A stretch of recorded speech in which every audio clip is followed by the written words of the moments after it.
The views and opinions expressed in this broadcast are those of the host/guest and do not necessarily reflect the views or positions of any of BXR entities and those they represent.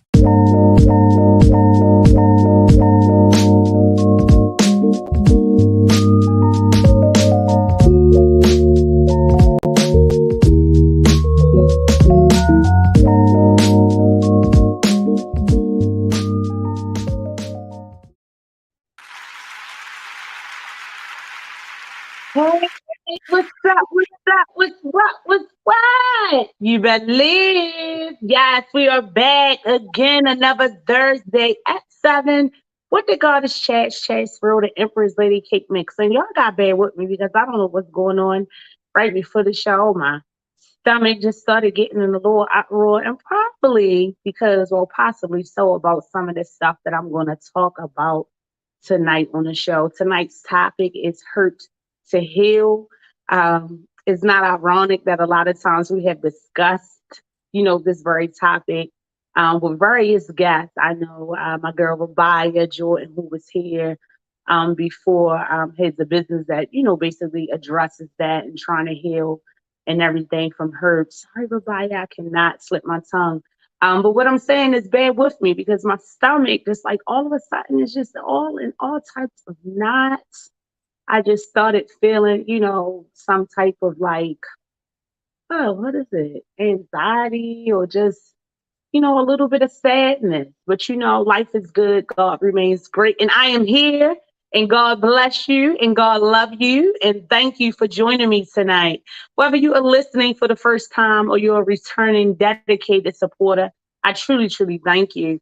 I always give my shout out to my previous guests and my guests to come. I appreciate you guys so much.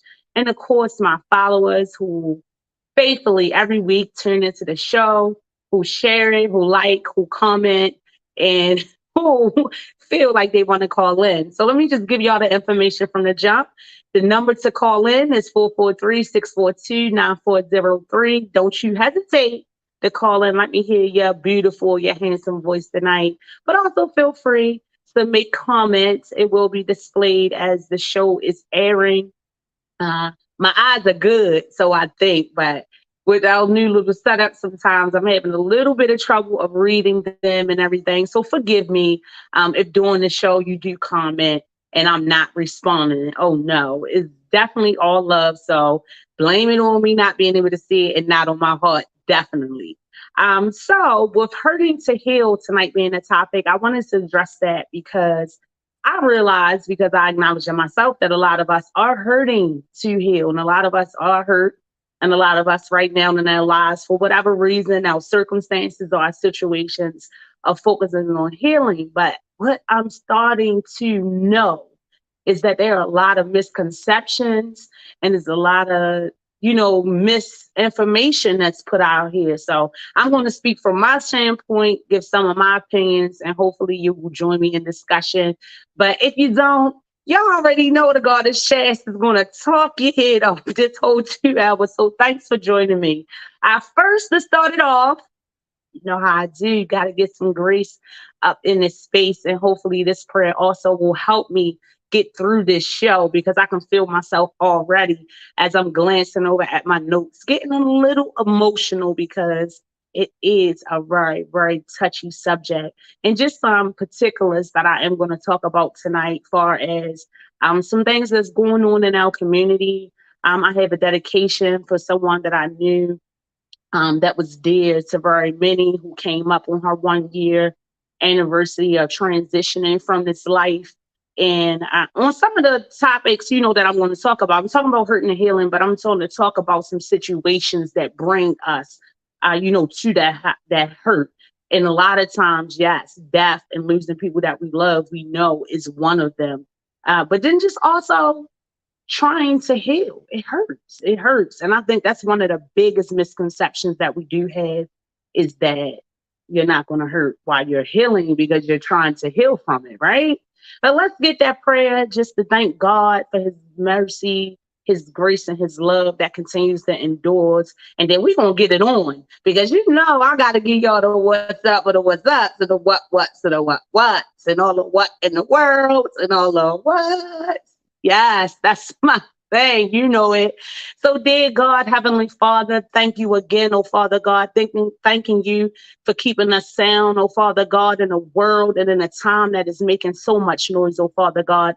I ask you to cast your spirit of peace, Lord, your spirit of relief, your spirit of just understanding on us today, Lord, and every day, oh Father God. Continue to touch everybody who is going through, oh Father God. Let us be reminded that you are still with us, helping us process and to get through on a daily. Oh, Father God, you are so worthy to be praised. I want to acknowledge, oh, Father God, that we would not be able to keep on going and making it without you. It's definitely in life where it is a but God and only God situation, oh, Father God. And I just thank you for being who you are, oh, Father God, and continuing, oh, Father God, to watch over us in this land. Thank you. Amen. Amen. Amen. See, even when I was saying that, I'm like jumping, I'm all shaky and everything, y'all. So, like I said, bear with me. I don't know what's going on, but then again, I do. Because lately, with this July being my birthday month, yes, your girl birthday is coming. Leo's rule the world. And my birthday is coming up 729. Look, same numbers at the times of the show, right? 729. And usually when my birthday month comes, I'm trying to acknowledge that, I do my thing of self-reflection, but I have to really acknowledge my hurts and where I've come in the process of healing. So I wanted to share some of those, people know the definition of hurt, right? You know what hurt is. People say that it's kind of anything far as like a result of some type of physical, whatever pain, but we know it's more than also physical. It can be mental, it can be spiritually, it can be all of that. And healing is just basically getting sound and kind of back to what can I say? The normalcy of things from that hurt. But what I was trying to express earlier is that one of the most misconceptions is that if you are healing, you are not allowed to hurt. How many times, when we're going through something or when we lose someone or just anything in our lives, the loss of jobs, just anything that you can imagine. There's so many things. I can give off so many things that cause us to hurt, right? And you will think, oh, I'm healing from this. And you'll have those moments where you're feeling, oh, so good, oh, so lovely. And then something happens or something occurs that just reminds you that I'm still hurting. So then a lot of times, we beat ourselves up and we say, wait a minute, I'm supposed to be healing. So why is this continuing to affect me like this? But that's just it. Healing from any type of hurt does not have a time frame. Some people really process their hurt and their ability to heal. Some people in hours, some people in days, weeks, months, some people in years. And sometimes you can be doing really, really well on your healing journey, and then something happens. Far as the anniversary of someone transitioning, or an interaction with a person that hurt you, that you thought you were healing from, and then that person resurfaces or come back around, and then it makes you feel some type of way, and then you kind of like beat yourself up, like, wait a minute, I ain't supposed to be this bothered because I'm like healing from this. But I do believe, well, I do know, because I'm telling y'all, I hurt and I'm healing and I heal and I hurt, that is part of the process. That is learning yourself. And I wanted to just give some tips on what you can do to continue to just stand strong in that process. Because like I was saying, a lot of times when we hurting, right, and we think that when we start healing that we're not going to hurt no more. So we'll be like, yeah, why am I all bothered? Or why when this comes back around and I'm sitting here, I'm crying, like I remember I was here before. But that's all part of the process. And one of the biggest tips that I can give you in the healing process is to have self-compassion. Have self-compassion. We always talk about self-care. but just that self-compassion. You know what I mean? And understanding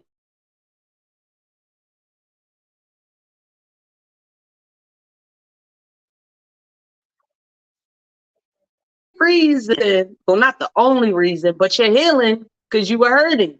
But just because you're healing doesn't mean that you're not going to hurt anymore. Also, some tips too is this, exercise. And typically, when people talk about exercise, you're thinking, always working out. I know I've been working out, having a little exercise that's kind of been a little bit becoming a ritual with me with Honey walking at night, and that's helping. So a lot of times, even if it's not an exercise that's in the physical, as far as like walking,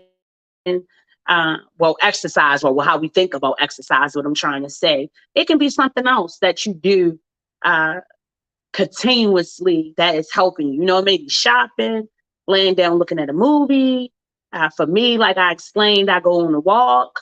It's different things that you can do, but just, an exercise, set goals for yourself, new things that you want to accomplish. That definitely, definitely helps. Of course, y'all know I did my notes, so that's why I keep on looking over here. And just like I told y'all, I'm beside myself a little bit. And when that happens, I get a little giggly, but I'm gonna get it together, y'all. So it also can be, eating healthy, trying to eat healthier, eating regularly, because a lot of times when we're hurting and we down, we don't want to eat. Some of us overeat, different things like that. So eating healthy, of course, is essential in that process, and staying hydrated. You're already down, so you definitely want to make sure that your body is hydrated and able to take some of this stuff that is like drying you up in your life. You know what I'm saying? And then making sleep a priority. That is a very big challenge for me, baby, because as I'm going through a lot of my healing process, and as I am processing some things that I'm acknowledging that I'm hurting from, that's the number one thing too, is to acknowledge, wait a minute, that you help. I'm going to jump off of the tips a little bit, right?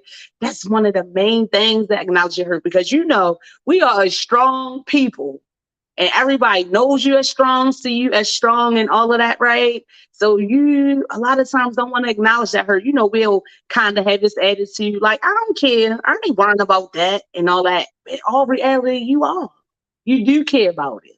It has hurt you, and it's okay. A lot of times when you don't acknowledge it, we want to put it on the back burner like it didn't hurt. We so tough and we so strong. I don't worry about that petty stuff, or they don't like me, I was arguing with them, or this happened. Or even in death, with my faith being as strong as it is, a lot of times, what they say, to be absent from the body is to be present with the Lord. So I used to realize that when people would transition, I wouldn't process that hurt of that grief that I was feeling, because I did not want it to show up as a lack in my faith. You understand what I'm saying? Like, I know who God is. I know God doesn't make any mistakes. So who am I to be sitting around crying or feeling devastated that I lost this person or whatever? But I had to acknowledge, like, in losing that person, I am hurt. And it does not show a lack in my faith. It just shows that I'm living real life and I have real feelings, and I have to acknowledge them, because if you don't acknowledge them, it's no way you can begin that healing process. And going back, just like I said, to some of the tips as far as this process, you want to do some relaxing activities as well. You know how I say that self-compassion? Yes, you have to have that self-care. Do some things that are strictly for you. And don't feel no type of way about it. That's the task for me as well. As I'm going through things, you guys, and a little bit, I have some financial restraint. So I am a little reluctant to want to go and do things and enjoy myself, because I'm trying to preserve some finances to do something that I know that I'm responsible for, whether it's for my children or for my household bills and all of that stuff, right? But sometimes you just got to get out. You can still be I guess reserved in what you spend in and everything else like that. But if you got the opportunity to do something that's relaxing, something that you enjoy, go do it. I just did. last week and I enjoyed myself. A person didn't even know, well, who was the person, Money, didn't even know probably how I was feeling, but just the fact that they reached out to me and kind of invited me to go to this thing, that helped me, because that's another tip too, is to stay connected. Because a lot of times when we going through stuff, I know I do it all the time. I shut down, like I said, because people view you as strong. You don't want to keep on telling people your problems because you already know that they got problems and all that they're going through. So you're like, look, I don't want to be nobody. I don't want to be nobody sick, nobody gloom. You understand what I'm saying? I don't want to make nobody else feel worse. So a lot of times I'm reluctant to share with others what I'm going through because I'm known as the strong one. You know what I mean? I just put a post on Facebook not too long ago and say, pray for your strong friends, because this resilience thing is wearing me out. But that is a great thing. Like, stay connected. And if you have a friend that usually you talk to, or someone you haven't talked to in a while or whatever, hit them up. Just listen to them. Stay connected as much as you can to things that you like to do, to people that you think that you can connect with. And focus on positivity. Focus on positivity. It's a negative situation, it's a bad situation, but try to focus on the good. Focus on the good. Practice gratitude. Just be thankful in the moment. Because, baby, even the ability to be feeling hurt is a blessing. And that's all I am going to do, like, on my self-reflection. Like, it's so many people. Look, I'm trying to hold back my tears, that are transitioning from this world, y'all. It's like so many people leaving here drastically, tragically, rapidly every day. And you better live. That's one of my processes of my healing too, guys, is this show. I say I bring this show forth to encourage people and everything else like that. But it's healing for me because I know what I go through. As I come on here, like I said, I got to tell y'all my business if I'm going to be talking other people's business. So that is like healing for me because I know what I go through. And I'm like, I can help somebody or inspire them or encourage them just by letting them know, like, you are not alone, and just to keep going. Also, on the other side, as far as like when I have guests, it's not just to bring guests. You could talk to anybody, but like here in our town or whatever, people with businesses, people that are doing anything, or people that just need to talk, usually don't have a platform or may not feel supported and loved. And I be feeling that a lot in my life. So I said, what can I do? Because I know I ain't the only one feeling like this. So that's my motivation too, to keep on doing the show, to be that. You know what I'm saying? For somebody to let them know, yeah, someone's listening. I support you and I love you. So that's why if I've ever reached out to you to be a guest on the show, I kind of feel like you may have felt that at some time or another, that what you're doing or whatever might not be making an impact, or it's not getting to certain people, or nobody hears you, or whatever else like that. And I just want you to know that that's not true. Like, come on here. Come on here. I live for it. You know what I mean? Because your story, you sharing your life and everything else like that can do just that. It can encourage and inspire somebody to just live and to just keep on going, because I don't know what it is. And all these people in the world, when we going through something, we tend to think that we are the only ones. I know that I do, but I know that that is far, far, far, far from the truth. It is far from the truth. I tell you that. So yeah, those are some tips, just that regular exercise, go walking, go shopping, eating healthy, eating regularly, staying hydrated, make sleep a priority, get you some sleep. I know. I know it's hard to sleep when you're going through some things, but you got to take a moment of rest. Even if you ain't going to sleep, where like, you're gone to sleep, relax. Do some relaxing activities. Sometimes you just got to go lay down. And I ain't saying stand in no bed either. Because, sometimes we get down and we just want to lay down and shut ourselves up. No, I said stay connected. Go stay down and get you some rest. But sister or brother, after you get that rest, that little bit of rejuvenation, you better get on up. Okay? Get up and keep going. It is people that are no longer here no more. Just think about a person that was so very dear to you and they gone. They would love the opportunity and just let that, be your motivation as well. Focus on the positivity, practice gratitude, just be thankful. Just be thankful. Just be thankful in the ability to even process that you are hurting, that you are going through. Be thankful. Be thankful. Be grateful every day. Okay? And stay connected. People love you. People love you. People want to see you succeed, even though I know when you're going through stuff and everything, it feels like you have nobody. I feel that all the time. But if it's just one person that you feel have your back, stay connected to them. Stay connected to them. Stay connected. Don't you disconnect yourself. Don't you disconnect yourself. Yes, healing is a process and it's hurtful. Oh gosh, it hurts so bad. It hurts so bad, but good is going to come from it. And let me be the one to tell you, good is going to come from it.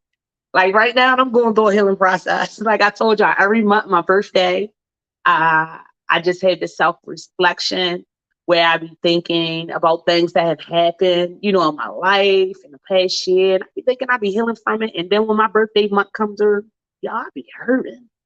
I be like, girl, you ain't did nothing. You ain't made no process. Girl, you sitting here crying about what that man did to you.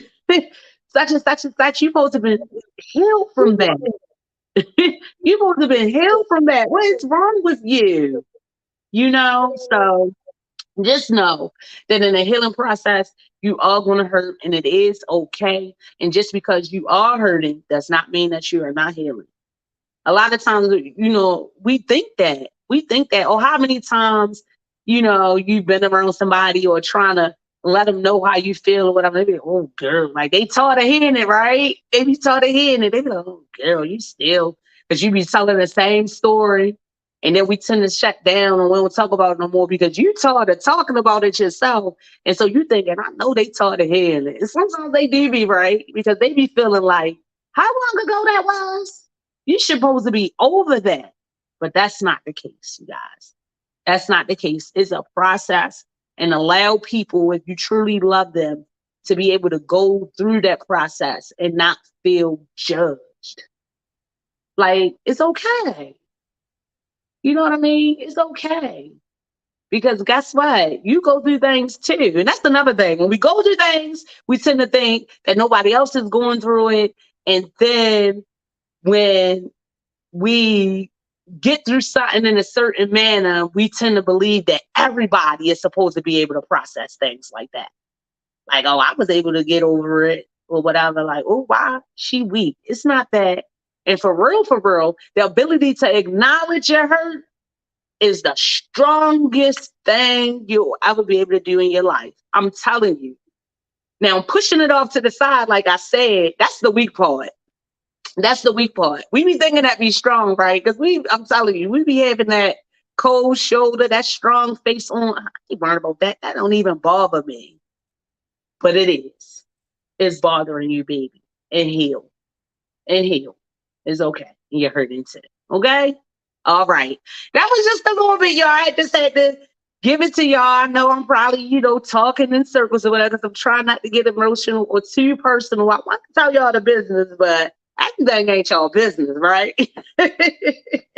Look at me talking about people business, talking about everything ain't your business.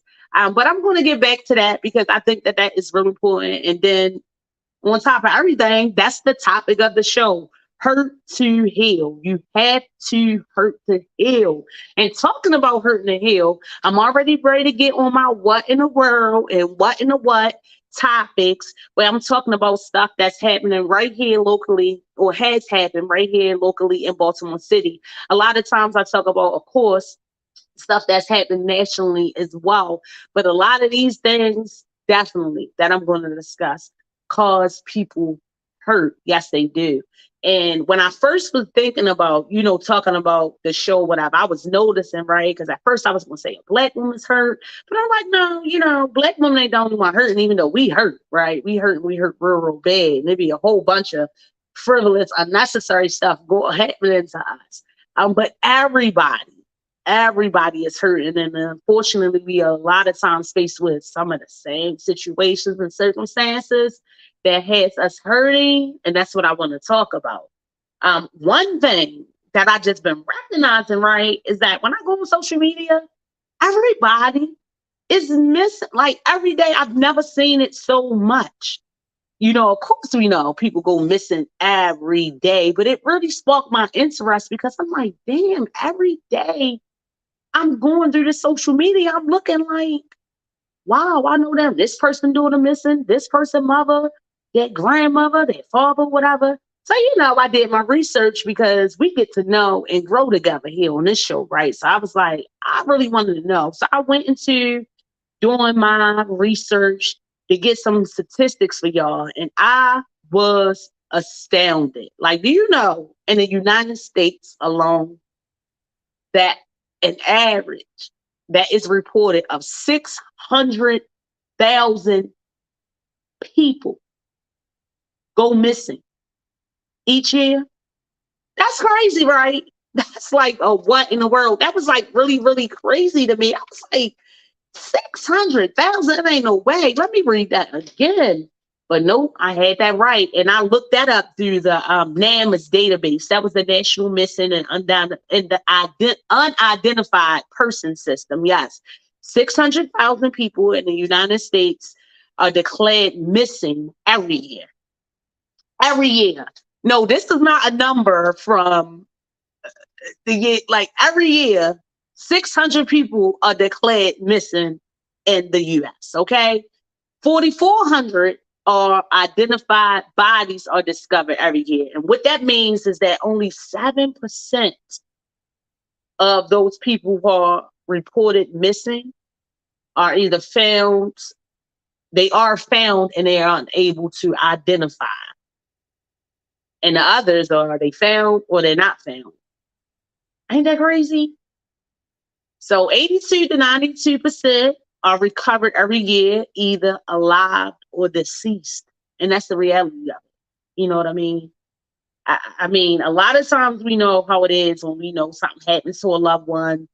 They get killed tragically. How many times we've been faced with that here in this city? Losing somebody so suddenly, so tragic. Of course that hurts. But my heart goes out to them, of course, because I've lost people in that way, in that manner. But I just was really sitting and thinking as I'm strolling through the social media, and I was like, wow. Like the thought that someone you love, like leave out the house, one of your children, because I got some statistics to share on that as well. And you don't see them no more. Well, they be gone, they missing. For years, that's scary. And you don't know what happened to them. You don't know where they at. You don't know nothing. They just gone. They just gone. And what I found is that Black children are more likely to be missing for over 48 hours and for over a week more than white children. And that typically is because of the response, in our communities. So I wanted to share information on that as well, because I was confused too, because I was like, how long do you have to, what would you have to do in the event that happened, that someone be missing? Because it's so real. Y'all know I'm not lying. If y'all looking at social media, people, it's missing every day you look. Somebody is missing. And I'm like, wow, I just never seen it as much. You know what I mean? So that's why I was astounded when I really got to looking up things and seeing the statistics and everything else like that. It ain't nothing new.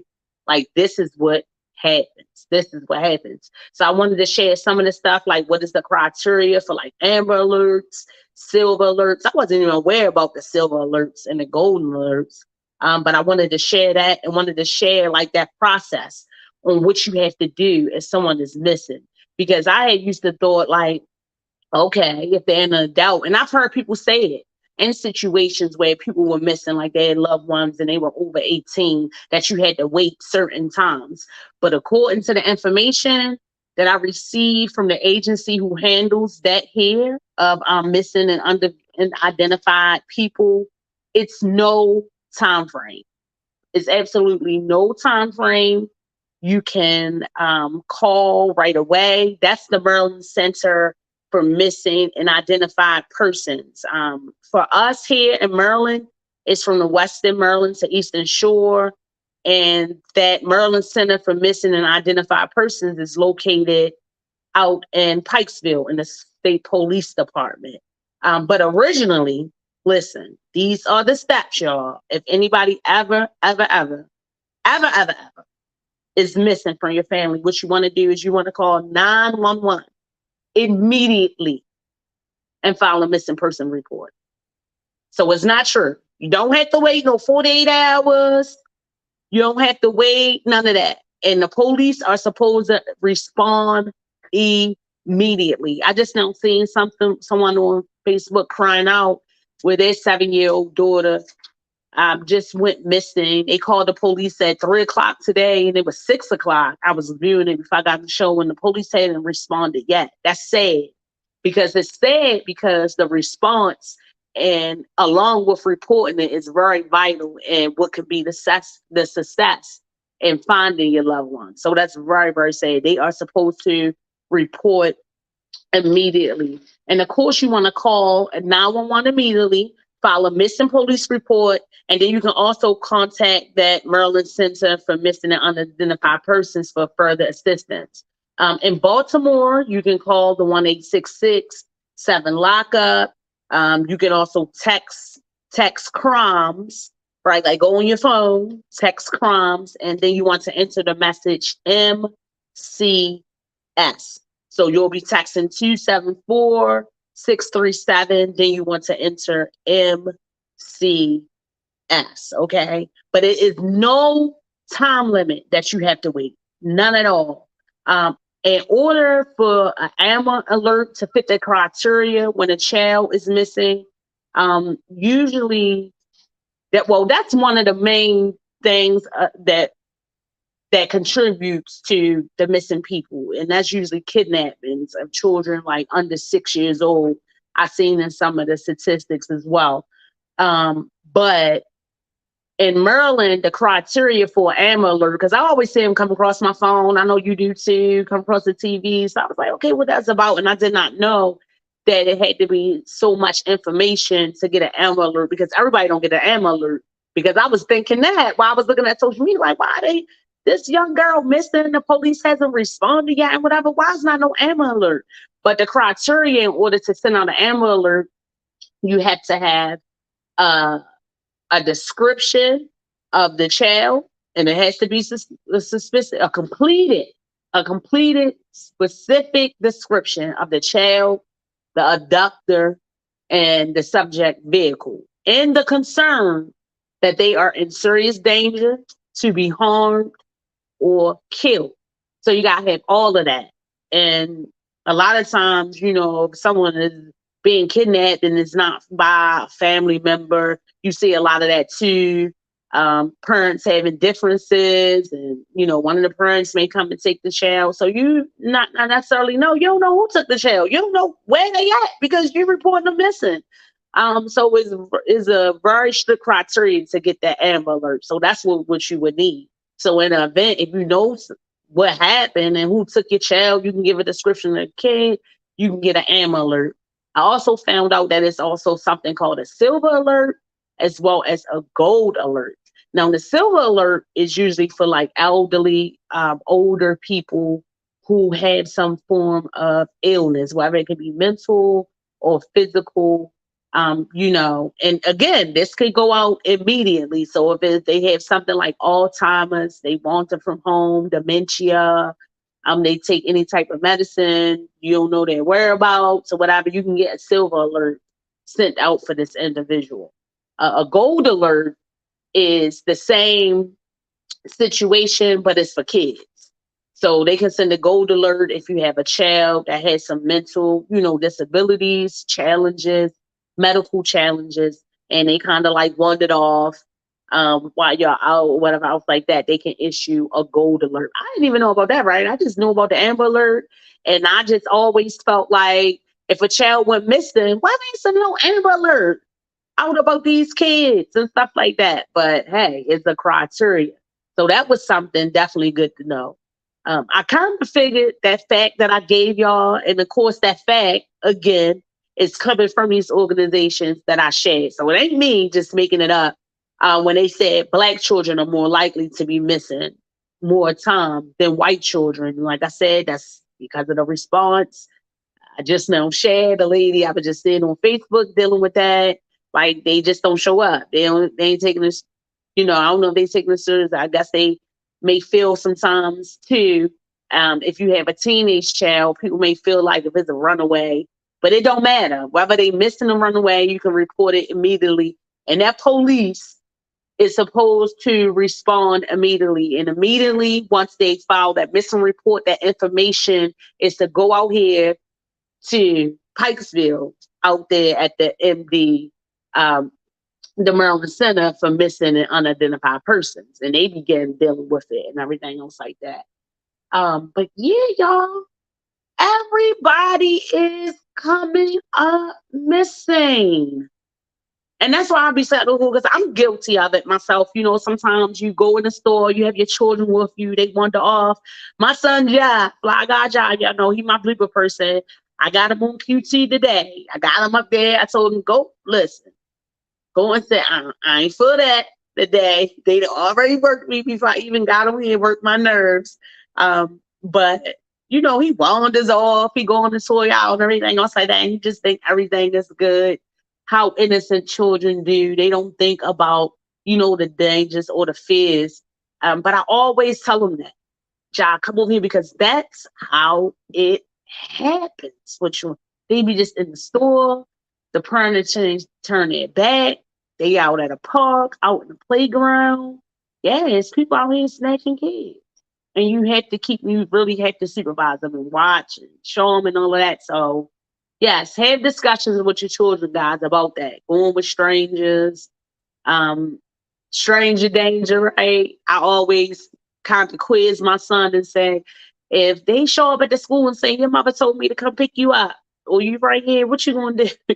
He was like, no, I gotta call my mother. I'll be like, that's right, don't go. Because at the same time, my job, he's so lovable. He's a friendly friend. And I just always be concerned about that. Also about him opening these doors. My boy be wanting to go outside. He be wanting to go outside, even with this heat. Yes, let's talk about this heat, right? But even with this heat and everything, he be wanting to go outside. And I can be sitting somewhere and I hear that door open. John, you got that door open.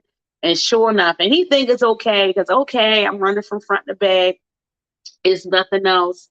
But y'all know somebody always watching and you never know. And then considering I've been doing my research about these people missing and all these statistics or whatever, I've really been doing it because like that is my word for it. I had an episode the other day when he was in the thing and I had to come back in and get awarded and I went and he had kind of like ran around the front and my heart was beating, right? Thinking about this, like, oh my goodness, what if somebody, because that's how it happens. So he be understanding a little bit now, but children, a lot of times don't understand, I guess our fears in that regards. But he be all right because I don't want nobody to say to my child, I don't know what I would do. That's why I say my heart definitely goes out to those individuals who ever had to report their loved one or family member missing.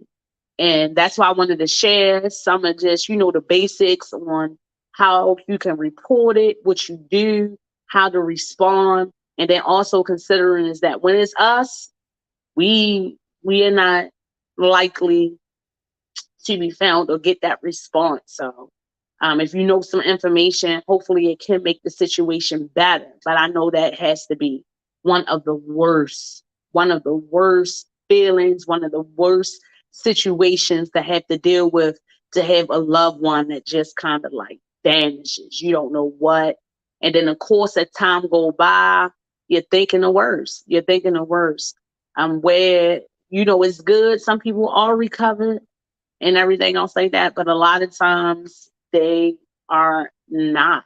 They are not. And then it's also said when I read that statistic that 4,400 unidentified bodies are discovered every year.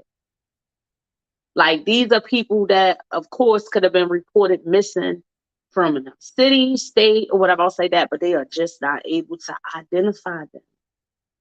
I look at those type of stories. I think I told y'all before, but now that my cable, that Comcast is clipped, but I'm into all of those type of things. ID used to be my channel, and I used to look at shows like Vanished and different things like that and everything. And I used to see people looking for years, parents looking, everything for years.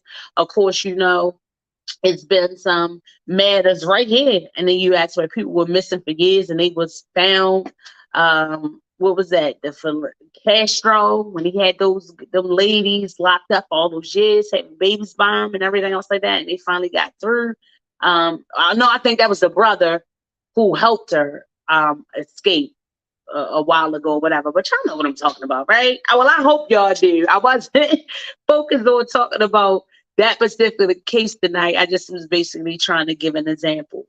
So I hope that information helped y'all, because it is real. It is so many people going missing, and I know that hurts. And how can you heal from that? I would lose my mind. It's already a process, and trying to heal from the hurt of losing a loved one when they transition from this life. Could you imagine? I just couldn't. I guess because it never happened for me, and I only been in a situation where I've lost people. But I mean, lost people far as, through death. I could not even fathom how I would be or how I would feel if one of my children left out and I was never to see them again. Don't know where they are. Don't know where they're at. Like, that is one of the worst of the worst. And that brings me to something specific that had just been reported this week on Friday, actually. What just happened on 7/07. Yes, that was Friday. Last Friday. It was a lady, 45-year-old Lakeisha Willer, was found shot dead in her car at Pikesville High School. Now, Ms. Willer had been reported missing by her family the evening before, on July the 6th, after not hearing from her. It is said to believe she made a phone call out to her son just to check on him, and she had informed him that she was going to work. And yeah, her family reported her missing on 7/06, and she wasn't like gone, or they didn't not hear from her for a long period of time. That's why I said it's very imperative that you report it immediately. Like, you don't have to wait.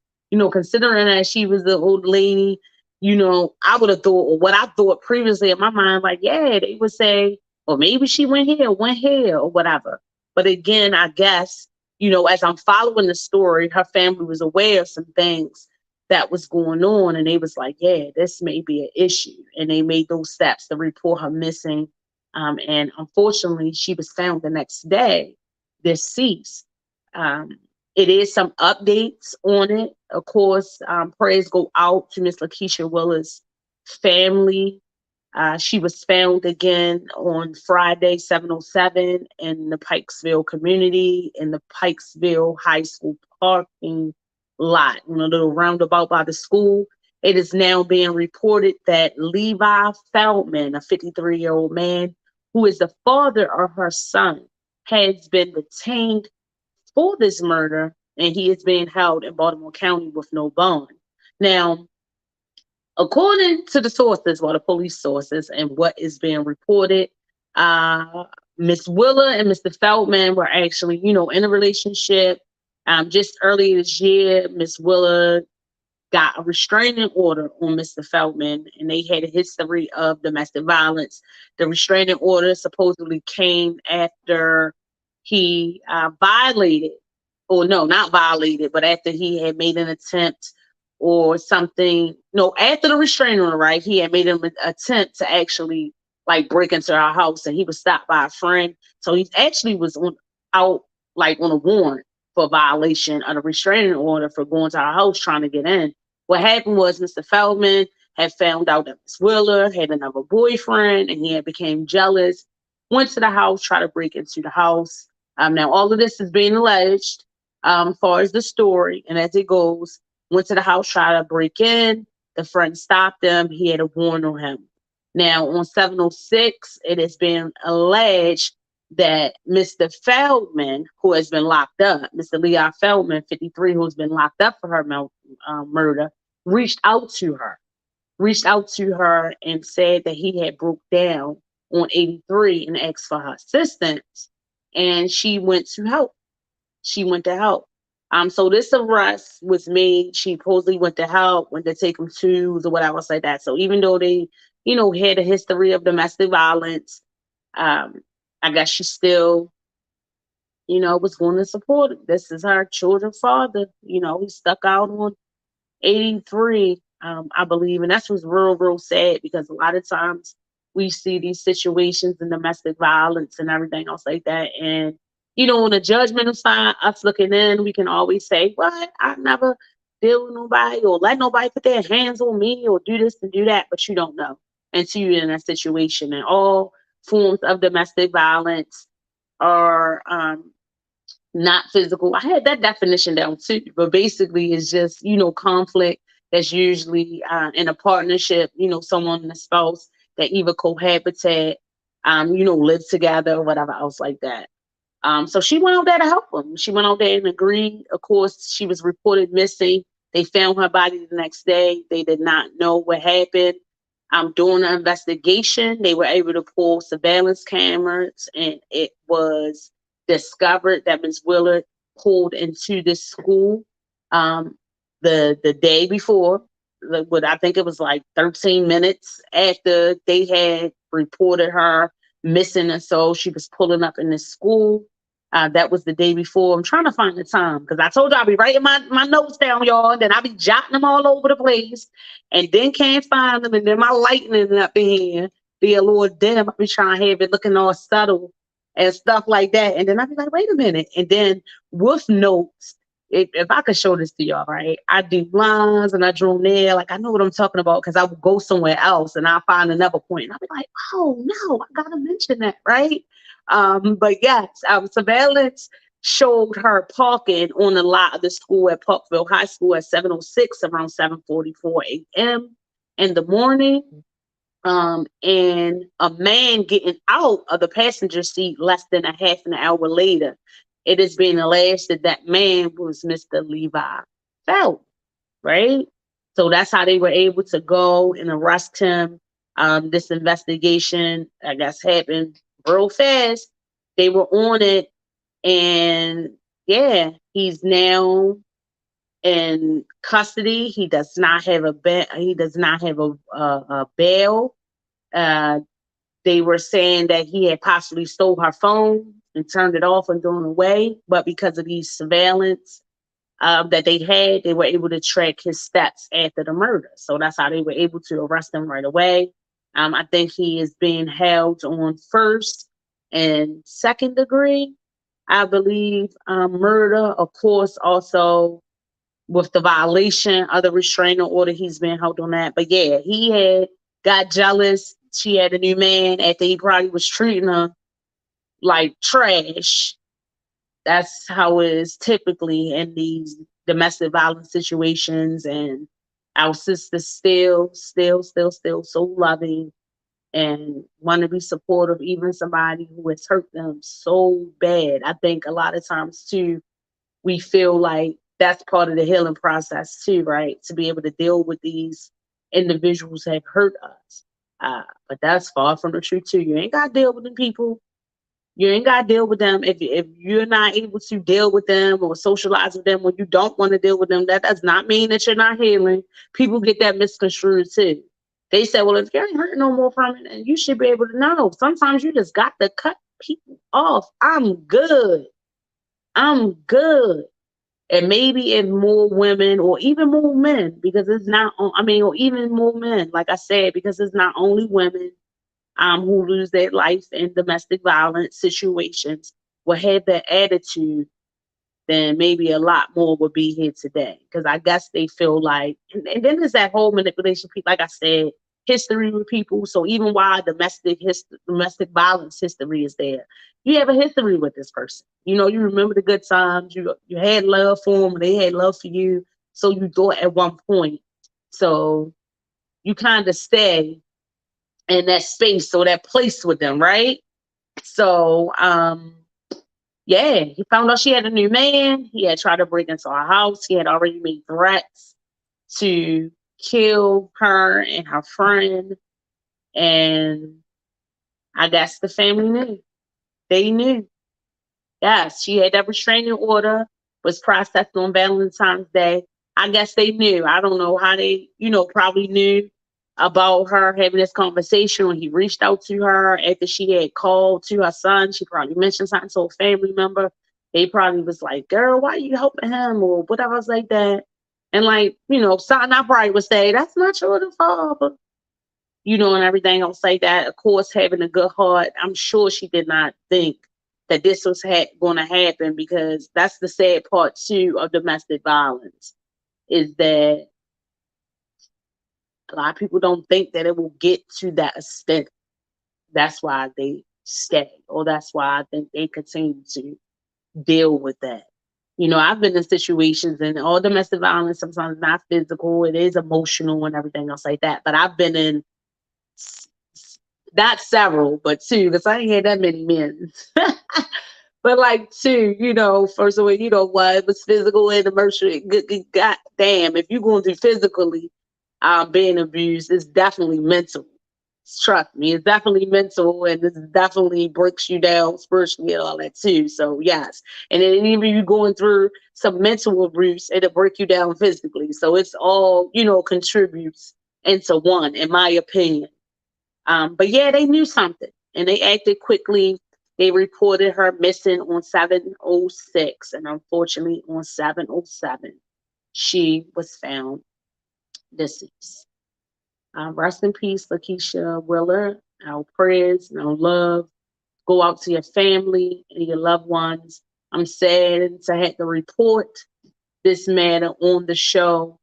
But it was just, in relevance too. That's what made me really get to looking into the missing persons and everything. Like I said, from what I was seeing on social media, from seeing this and from seeing the story about her about being missing on 7/6, and it just like so fast. Like the next day when they were saying that they found her and had found out through their investigation that this was the lady that was reported missing in Baltimore City the very day before. That's crazy. And then I also, in talking about that, I wanted to give a dedication to my show too, for Miss Michelle Lindsay. Miss Michelle Lindsay is the mother of my god brother's oldest children. And Miss Michelle Lindsay lost her life last year. A similar situation, a homicide, suicide, 48 years old. Beautiful, beautiful, beautiful person inside and out. Very hard worker, devoted mother, all of that. Good friend, all of that, right? And it just came up that it was her year anniversary of her transitioning on July the 9th. I know they held the celebration for her. I did definitely want to attend. I don't think that I had received the location or whatever, but just some information on that story. Very similar, unfortunately, to Miss Willis, but that punk ain't take his life. And Michelle Lindsay's case, that punk, that man took his life and Michelle's life. Yes. It was a homicide, suicide. So after shooting her, he shot himself. They both were rushed to the hospital, but both did not make it. Both of them succumb to that injury. So my love and my light goes out to Michelle's children, her family. I know that she is truly, truly missed. Like I said, I knew them personally. I see it all the time. I see her daughter all the time. Just sharing things on Facebook and stuff like that about her mom, trying not to tear up. Because, that's just so tragic, especially if you have a great relationship or a relationship with your mother. That's definitely like, I'm so sorry because, I'm still blessed to have my mother here with me. But considering my mother's situation, that's definitely one of the things that I dread the most. I cannot imagine what y'all are going through.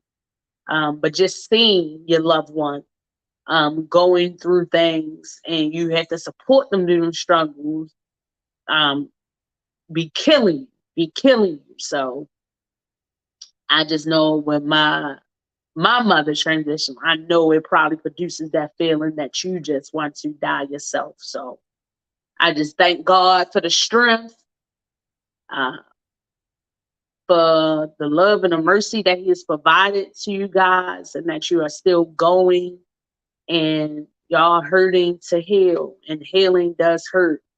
And I hope that y'all continue to make it through that process. See, I told you I was tearing up, right? But it's like the tears came through my nose and not my eyes.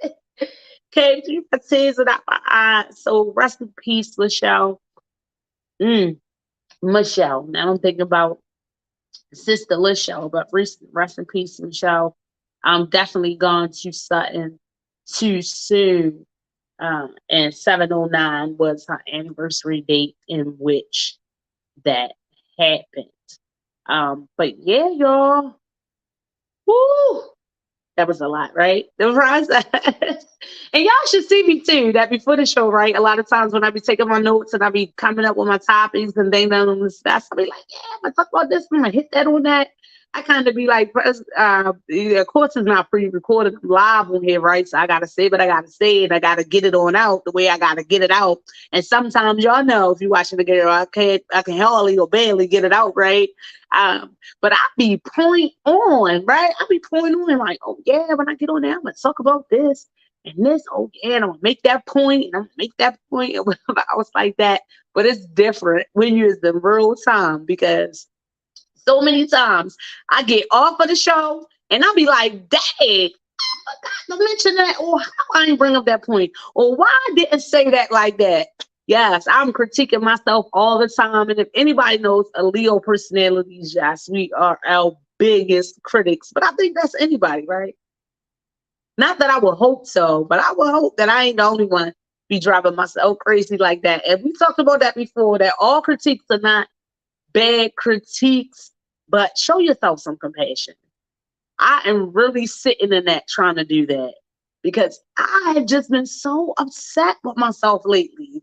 And doing my self-reflection, it's my birthday month, things I'm going through, my children being fatherless, me and my finances and everything else like that. I just have really, really been beating myself up. Where so it has, look, like produced me having dreams of me being attacked, right? And I started looking at it like, wait a minute, what's going on with this thing? Spiritually, because I really be trying to be in tune, and that's basically what it was saying. You are having these dreams of you being attacked, you fighting back, and everything else like that because you are beating yourself up. You have some anxieties and you have some stresses that you are really being hard on yourself about. And it's like, I already knew that, right? But that was like my confirmation. And I'll be trying this stuff because even in me going through my process of healing, right, and trying to connect with certain people, and, like one of my cousins, Ife, she's always good with that and trying to motivate me or make me feel better about a situation. And I really be combating her like, no, girl, I was stupid. I was dumb. I knew better when I was like that. God bless her heart, right? But it be situations like that, like you really have to show compassion to yourself. We all make mistakes and everything is not a mistake. You know what I mean? Like, I love my children. I'm glad they're here. But I knew it was, I really beat myself up about that, especially when you got children, feeling some type of way about their father and everything being living and breathing, and ain't worrying about them being living and breathing. You get what I'm saying? Yeah. That's just all I'm saying. That is just all I'm saying. But yeah, I finally found the descriptions, y'all, of The definitions of domestic violence is a violent, aggressive behavior within a home, violent abuse of a spouse or a partner. The definition of hurt is cause physical pain or injuring to, but it's not all physical and be mental. But I guess that all just like coincides with each other, right? A lot of times you hurt mentally, you hurt physically, you hurt physically, you hurt mentally, and all of that. And healing definition is to become sound or healthy again. And that's what I was saying, like, that's one of the biggest misconceptions, because you think that if you're healing and then when you become unsound with it, or you start to do some of those things that you know are unhealthy sometimes, like sitting around crying for hours, like, it's good to cry, right? But you got to get up out of that, right? So you'll start to feel and be beating yourself up like, wait a minute, I didn't heal from this. And I thought I did, but I didn't heal from this, right? So yes. Just want to share that information with you. And again, you do not have to heal 100%. That's the biggest thing to know. You do not have to heal 100%. You have to be patient with yourself and be persistent. Like, that's your goal, right? To heal and be better. But then understand that some days are not gonna be good. Some days are better than others, right? Y'all know all the sayings. Y'all know all the quotes. That's why I love our people and stuff like that, and just black people. You know, people, I guess in general, but black people, baby, we be having some quotes or some things we can say. You know, you can go in the crowd and you can say it, and immediately a person know what the response. What's one of the most when they say God is good, and you just like, I don't care where you go, and the person say all the time. And all the time, God is good. But I always say, no, life is good, God is great, because we try and be good, right? We want all our situations. God is better than good. He is better than good. So that little bit of thing changed for me. But you know, all the more things we have. Look at the pot. And it was like calling the kettle black. We be having some sayings that has went on through history, and I love that about us. But yeah, you don't have to heal 100%. Be patient, be consistent. And just like I said, when you go through those moments, when you think that you heal and something comes back and you're back in a space that you think that you're not supposed to be in, view that part as part of the process and a learning opportunity for yourself. So then you know what like are your triggers or whatever that's making you feel like this again. Use that as a learning opportunity and know that it's part of the process. And prioritize that self-care and self-compassion. It's already a hard situation or hard matter. Why are you sitting around keeping on being hard on yourself? Tell me. Tell me why. Huh? I don't know. Because you don't want to tell me. I will see your comments. I will see which day. Nobody probably even watch it. I'm probably talking about myself, but I'm going to keep on talking about talk. Y'all know I'm going to keep on rocking no matter who is rolling. I ain't stopping because this is what I do. But again, just in case you are, those phone lines are open, 443-642-9403. And you can hit me in the chat, I said. Even if it's not doing the show, feel free to reach out to me in my personal inbox. But of course, we have the Be Exposed page, that www.beexposedradio.com, where you can inquire about anything you want to know that goes through Be Exposed, okay? Because it's your views, our news, and it has to be exposed. Yes, look at that right there on the screen. That is also the info. So you can inquire, of course, directly through the website that I just now recited off. But then also you can send an email directly to info@beexposedradio.com. And you're going to get all the information that you need. Yes. If you're doing something in the community and you want it to be shared on this platform, please feel free to reach out. It's a commercial type of thing. It's an ad type of thing. You hear me? Even if you're feeling like, you want to do your own show, then this is where you want to go. And it ain't easy. It ain't easy. You gotta go hard for it. And you gotta be dedicated. You gotta go. You gotta keep going. You gotta keep on going. Because that is one of the things that has hurt me so much. Look, I'm really being sarcastic, but really I'm not. And that's another thing, right? I be doing that too. That when I'm hurting and stuff, I try to be sarcastic or try to bring some type of humor into it a lot of times, because sometimes you do. You have to laugh to yourself just to get through, right? You gotta learn to laugh. You gotta learn to laugh, y'all. You gotta learn to laugh. Even when you want to cry, you gotta learn to laugh, right? So, but even if you think you can come through here, you can do your thing. That's the thing, baby. Come on through. Come on through. Come on now. I know a lot of y'all, like what they say, everybody got a podcast, and I guess that's why people think that it's easy, because people just think that it's just getting on here and talking and everything else like that, like I'm doing, but it's not. It is not. Of course, when you got time to, when you got things to talk about, your content is always, one of the things that's very imperative or whatever to keep you going.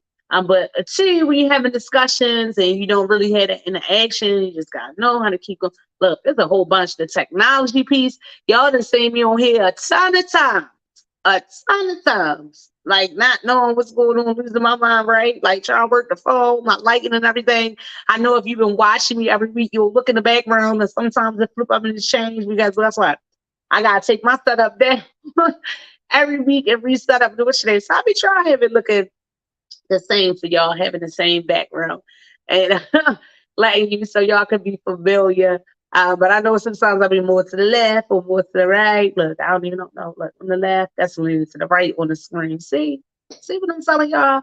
And I mean, of course, making sure y'all see my little symbol thing. Look, I'm being all cute. They ain't really trying to throw up my son or whatever else like that, because I need these babies done. Yes, I do. I'm going to a wedding Saturday. Look, I talked about all this sad stuff, right? I talked about that love too. And something that is not one of those sad moments that I was talking about, domestic violence. But I'm going to a wedding Saturday. I'm pumped up about that. Okay. I mentioned earlier the Queen, Rabia Jordan. I got to get that name of her business again. I'll share it next week though, because oh my goodness, Rabia, forgive me. But she's hosting something Saturday as well. I wanted to go. And I had said, dang, I had reached out to her on Facebook, and then she was like, yeah, I was just saying I need to reach out to Chastity, because I was just going to surprise her and I was going to pop up. I saw that girl having something. And again, I said, I mean, not that girl, that Queen, but my girl, I do it. And I was like, dang, I'm going to go and I'm going to pop up and I'm going to surprise her and be like, I'm here because I need some healing. Queen Rabia.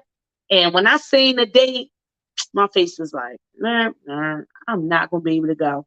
But I'm certainly looking forward to the next one that she has. And she said that it's going to be recorded. So I am going to check it out. I'm sure she's probably going to, go on live or whatever, so it can be shared with the world. So I definitely have to check that out. And she ain't the only person or the only thing that is going on this weekend. I mentioned last week, this Saturday, we had the Youth Open Mic. Yes, the Youth Open Mic is happening right down at the Central Library, located at Cathedral Street. But it's just for the youth. Now, you old folks or you seasoned folks, I ain't gonna say old folks, I'm gonna say seasoned and mature folks. Don't just be showing up, because they don't want you here. They don't want you here. I was looking at that movie the other day, by the way, the Tales from the Hood. Oh, yeah, the Tales from the Hood, when he was like, they don't want you here. The spirits don't want you here. No, the youth do not want you there. They want it to be a space where they can feel free and comfortable to express themselves openly without the judgment of us mature folk or us reserved folk, right? Because that happens. They say when you get over 40, you don't say things you mean or say them how you want to say it. And that is the truth. And I be having to check myself. And I was saying, you know what? That's why a lot of old people, now I ain't talking about them old nasty people, right? I'm talking about them old people that anything, well, my mature folks, I said, not the old folks, because age ain't nothing truly but a number. You'll learn that, because I remember when I was younger, And I had people that was my age now, as I'm ready to be 41. I was like, you old, you old. So now that I'm here, I'm like, no, I'm not. And not to mention that I was more wiser as these the folks is putting some of these babies to shame, baby. They looking like they up in their 40s and 50s, and we hanging down looking like, yeah, and that was 20s and 30s, 20 and 30s. Right? Y'all know I ain't lying. Y'all know I ain't lying. But I used to think like, oh, that's so old. But that's just not the case, right? But no, they don't want y'all down there. Like I said, I be having to check myself now with me getting wiser and more seasoned, right? And I used to be like, why these old folks just be saying anything out their mouth? My mother and my stepfather, for one, they say keep thing. That is grace. And it ain't mean. It'd be funny, but it just be like, did she say that? And yeah, baby, when you go through life and you done seen some things and you are experiencing things and you done been through so much, who gonna check you? Who gonna check you? Say what you got to say. And I guess that be that attitude and everything. And that need to be more about attitude. Now, you ain't gotta be mean and rude and nasty about it because people out here hurt. And that ain't gonna help them heal. But say what you say and mean it. You know what I'm saying? Don't mince it. Don't mean it. Don't mean it. You know what I'm saying? Mean it, but don't mean it. You know what I'm saying? You ain't gotta be mean about it. And a lot of people is mean about it. But yeah, them seasoned folks, they be saying anything, and I be like, baby, they say anything. Oh my goodness. And here go me, or trying to be preserving for my brain. Oh, don't say that like that, whatever. But now, baby, I be like, go on with it. And I done got more comfortable here and saying what I want to say, because who gonna check me? 40 almost done, and I'm ready to be the wonderful 41. Okay? Who gonna check? Ain't nobody don't, well, who? Who? I'm gonna say what I want to say. But I ain't gonna be mean about it. I'm not going to be mean about it. So yeah, just to give y'all a little bit of recap, we still got some way to go. I ain't going nowhere. My stomach is turning and bubbling to feel like I gotta go to the bathroom, but not that. But I ain't trying to do no TMI. I don't think I still a lady. But it's just rumbling. I'm telling you, it's just all up in knots. Because again, I felt some type of way about what I was going to have to be reporting on my show, knowing that I wanted to do the dedication for Miss Michelle Lindsay. And then when I seen the situation with Miss Wheeler, in this domestic situation, domestic violence situation, of course, yeah, it gave me some self-reflections too on situations when I was involved in those meetings. And all I can think is, that could have been me. That could have been me. That could have been me. So why am I not rejoicing? I told y'all that before. It's not like we gloat on other people's pain and other stuff that they go through or anything else like that. And especially if you've been through it before or something similar and you made it through it, you good. You good. Because something really, really bad could have happened. And even though you're feeling bad and you're hurting, you're here and keep on pushing through to heal from it. Because unfortunately, these beautiful queens will not get that chance to do so. And now their loved ones are left behind to go through that healing process and hurt while they heal, and they heal when they hurt.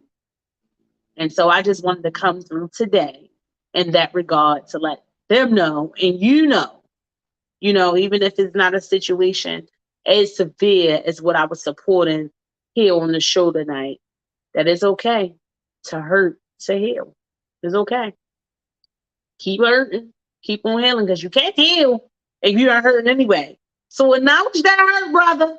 Acknowledge that hurt, sister. Acknowledge it. You ain't got to be tough. I ain't going to judge you, even though other people might judge you. And then if they do, so what? It's okay. Cry. And all that stuff. Yes, there's still going to be people sitting around like, oh, God, here she go again, or whatever else like that. And that's so wrong. That's why people shut down. That's why people don't share their emotions. That's why people don't turn to people, because people know they're going to be thinking that.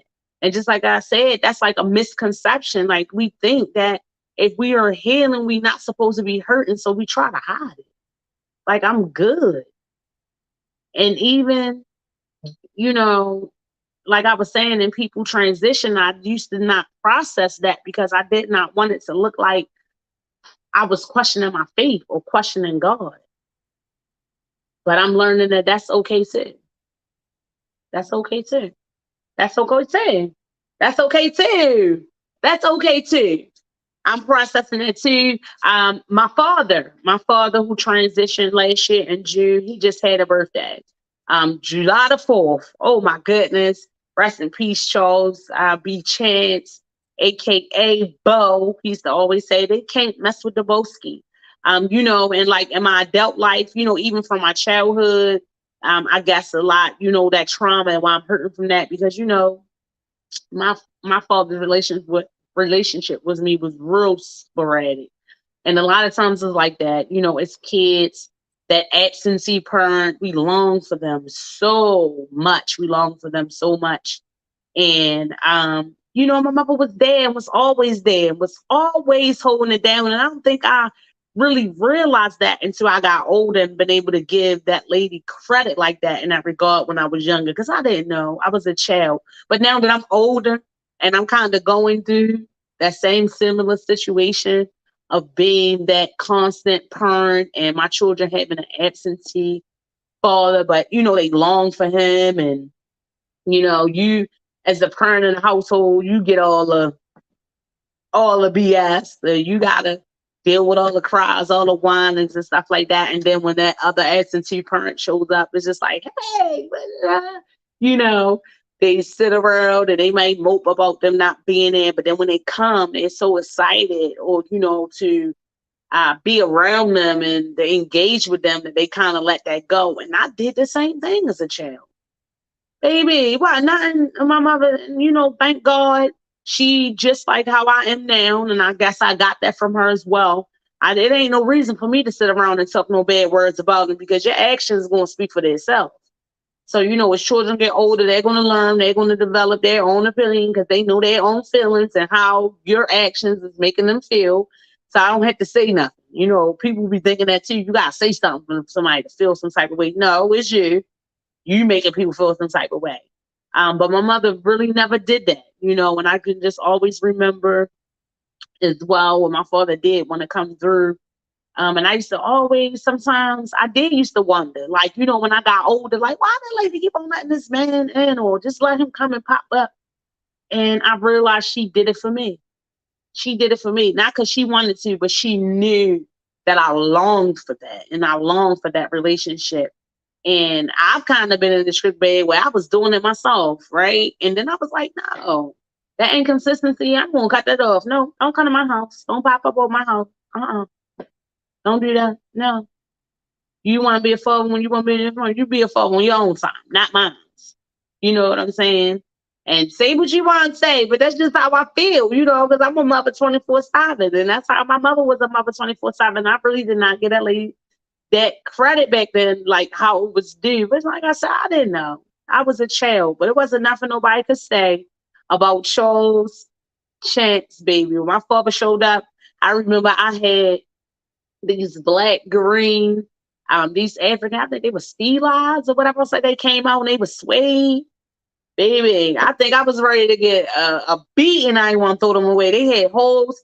I had new shoes and everything else like that. I think they was like a size 3. I had already made it to a size like 5. I did not want. I was so proud of those tennis that my father had. Boy, my mother, of course, was supplying for me, providing, being a good mother, but I just never realized or consider how to make her feel, because I've been feeling some type of way down, I will go all out, break my back to get my children something. And their father show one thing, it's just like, it's so much gratitude.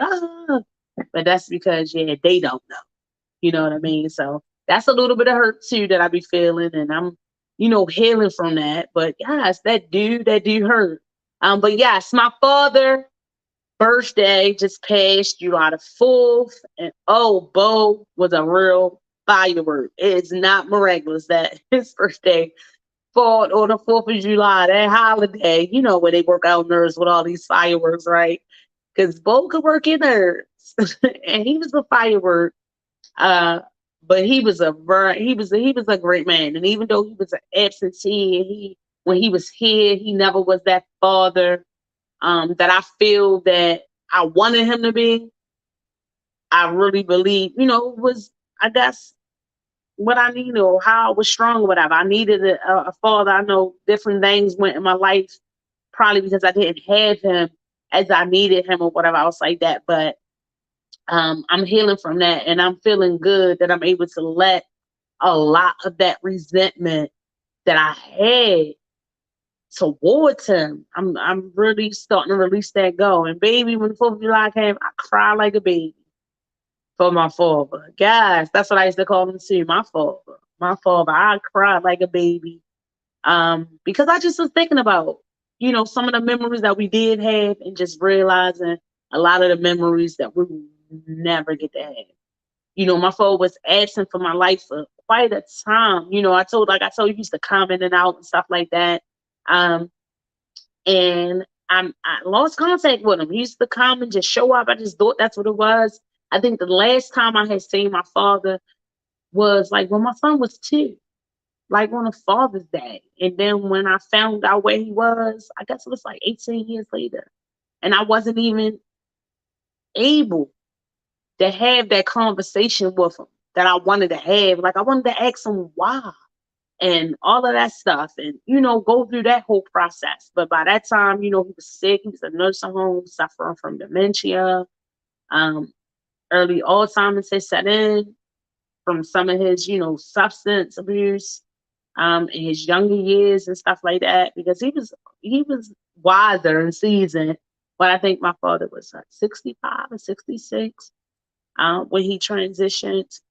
But I wasn't ever able to have that conversation. So I have to heal from that. And what I'm learning is that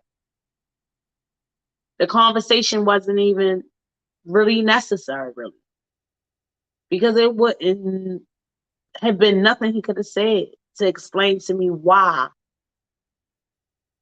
he was absent for so long. You know what I mean? So once I realized that, I guess God allowed that to happen in a way that we wasn't able to have that conversation, because it would have just continued to drive me crazy and, just be hurt because there was nothing really that he could say. So once I was able to locate him and he reached out and I knew where he was and I could go visit and stuff, I just embraced that moment. Being able to sit with him, talk with him, like, Dad, that's my father. I finally get to see him again. And even in his illness, where he really couldn't have like a coherent type of conversation with me or real conversation, I would ask subtle things like, what's your daughter name? You got daughters? He'd be like, yeah. I'd be like, what's your oldest daughter name? So he had memories, but he did not remember me specifically. He did not remember me. Like, I guess in my adulthood. But he did see me when I was adult, but he just didn't. He couldn't put 2 and 2 together. But when I kept continuing to visit him and stuff, and he would see me, he would say, my family or whatever. So he knew that I was family. But I would have a conversation with him like, you got an older daughter? What's your oldest daughter name? He used to say, Chastity. And I used to say, yeah, that's me. And he used to be like, girl. It used to be so funny. Get out of here. Give me a hug. And that used to make me feel good because I was like, okay, you happy to see me? Do you remember me? So it wasn't that he just forgot me or whatever, but I guess whatever he was going through and hurt and trying to heal, it just happened like that. You know what I mean? And so, yeah, that used to feel good. So rest in peace to the late, great Charles B. Chasbo. You did what you could, and I guess you did what. You were you. You were your person, and all of that is between you and God. Man, that was one of the last times when I was able to go see my father, when I kind of was feeling like, he was going to transition because he was doing well. But then when COVID came about and, the visits and you couldn't go into these facilities and stuff like that, of course, a lot of those people in those situations that were in nursing homes and stuff like that, very vulnerable. Like I say, staying connected. helped the process. So being so we were not able to connect with him, he kind of like fell for the worst. So when it did open back up in 2022, we were able to go and visit. He was just like meshable, them little bit of conversations that I could have or whatever. I wasn't getting none of that. And he had felt really sick, of course, from the neglect from these nursing homes. They are massive. You got family up in these nursing homes and these facilities, for whatever reason you can't care for them at home, please visit, follow up and stuff like that as much as you can, because unfortunately a lot of people are taking over these facilities and they don't care about the people. They just care about the money. It's sad. It's sad. But because of the neglect of their kind of like treatment or whatever else like that, he had got septic or whatever I'll say that. And I went to the hospital to go visit them, and I still was feeling some not so good feelings about which name. And I can just remember at first and everything before I even got back in contact with him, I used to say, oh, well, he ain't looking for me. I ain't looking for him. I don't owe him nothing and stuff like that. No, I can't do that, whatever else like that. But I wanted to do what I could when I could. And I'm a little bit sad that I couldn't do more. Like, didn't have the space to bring him or whatever. So because I still would have did that. A lot of times that's what they say. Y'all got to be good, because I'm telling you, one time you might feel ill, you might feel sick, you might be in that situation, and you're not going to have somebody to care for you because you didn't care. You're not going to have your children to care for you because you didn't care for them. Okay? Even though that wasn't my situation, but it be happening like that. Come on now, y'all. We talking about some hurt. We healing. We got to acknowledge it. So I was a lot of that space, right? I was in a lot of that space. Like, oh my goodness, But I went to go see him when he was septic, right? And I was like, when I go see him, and I felt like I needed to have that conversation with him, because I was wondering, like, can he hear me? Did he know whatever was going on? And I think he could. And it kind of helped me in the healing process. And I thank God, because I prayed on it. And this is how he led my spirit to actually do this. So when I go in the hospital and I see him, this is approximately about 30 days or so, I want to say, before he did transition. I'm seeing him laying in his bed. He's fine. He's septic.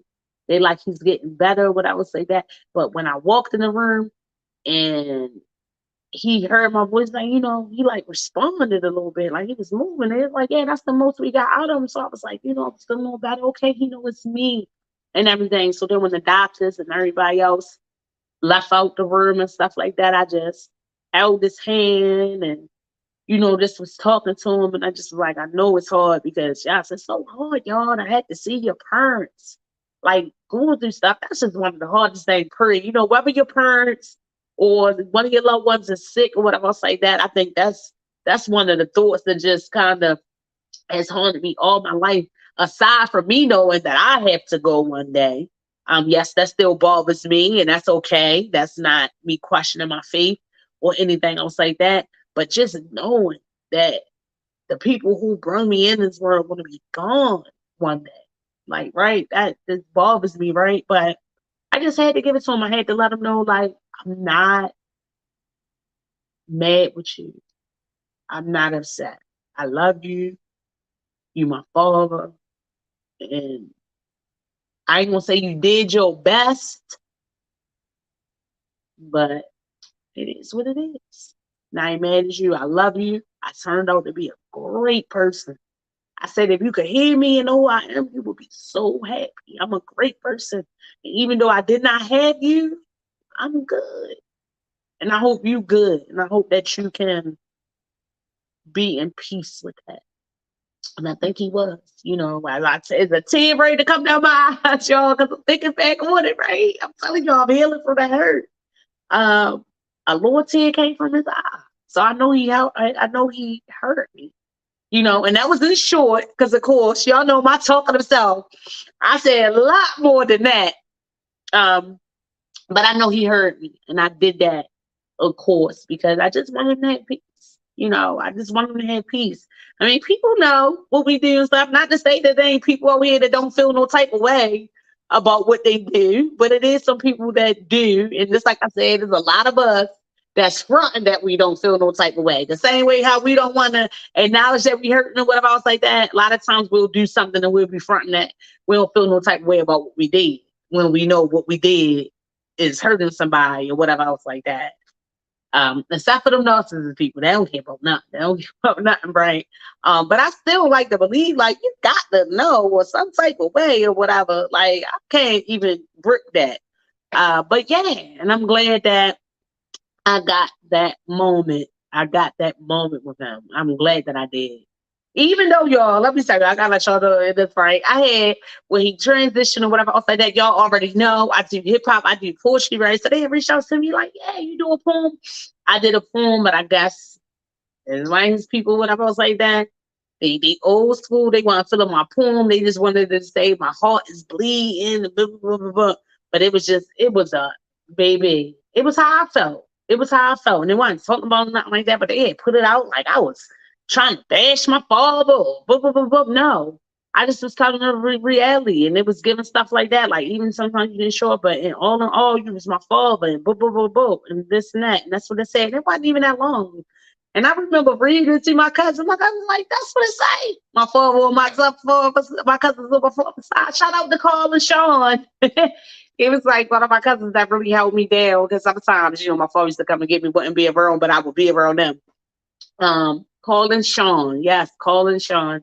And yeah, they was like, that ain't that like that. I was like, yeah, these people were making it out.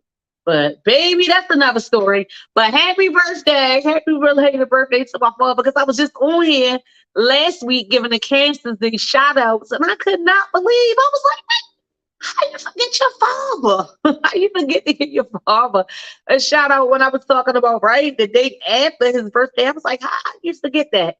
But again, y'all, that's me going through the process. And like I said, a lot of stuff, as my trauma and my hurt, what I'm realizing is that I've had my own way of trying to block it out. And let me tell you, that does not help at all. You have to acknowledge it. You had to acknowledge it. And you gotta hurt. You gotta hurt to heal. You have to hurt to heal. I was like, dang, I remember that. Like, your father is one of them cancers, right? That was, and cancer men, they so loving. They drown you with their love or whatever. I was like that. But they real particular too. They so arrogant. But most cancer men I know that they some fine somethings, right? Because my father was fine. I wish I had a picture to show you up in there. I look just like him. I look just like him. Yes, Charles B. Chaz for short, right? Chastity. Thank goodness it wasn't Penelope, like my mother was gonna go through. Shout out this Cher and Sunny, because she kind of followed their daughter name, but yeah, it was also Chaz for short for Charles. But then I also tell you, I'm supposed to be a boy up until the day my mama pushed me out. I'm like, yo, that's why I'm so like bold. That's why I'm like so bold and just like so rough and tough. I always was what they call it, a tomboy or whatever I say that, but I just always still had my girly characteristics. Like, I still always dress like a girl and everything after that. Ask my friends from childhood. They know Chestnut. They know Lord Nut. They know I used to be the girl with all the boys. Well, all the boys, and I mean running with them, doing the real running. Yes, I wish someone was on here so they can give it to y'all and confirm that.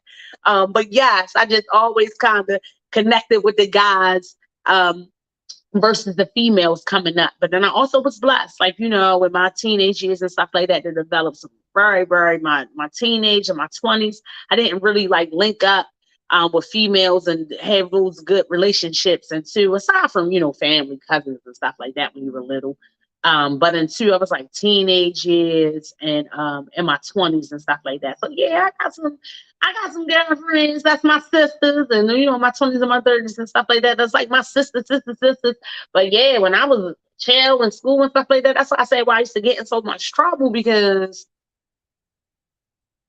I used to be the guys. I was one of them, right? I just dressed like a girl, so that used to be funny too.